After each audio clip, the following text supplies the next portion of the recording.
Now, yesterday I seen Spider-Man No Way Home and I really enjoyed it. It was a great film. However, there was just one thing bothering me throughout the film, and that was to do with Sandman. Now, for those of you who've seen Spider-Man 3, you remember that Sandman has the ability to go into his sand form and then back to human form. But throughout No Way Home, he was constantly in his sand form until the end of the film where he turned back to his human form. However, during that scene, they reused footage from Spider-Man 3. Now, the same is to be said with the Lizard, footage being reused from the Amazing Spider-Man 1. However, it didn't bother me as much as with Sandman the Lizard because the Lizard is solely a CGI character. But it still would have been nice to have both original actors there physically, as the original actors were there for Electro, Green Goblin and Doc Ock. It's worth noting that during the promotion of this film, those three particularly have been promoted heavily in many videos online and talking to the press. However, it feels that Sandman and the Lizard have gotten the least exposure in this film, the Lizard in particular.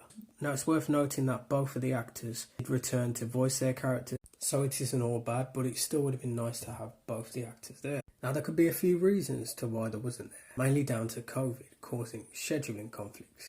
Or maybe the studio didn't feel the need to have them there.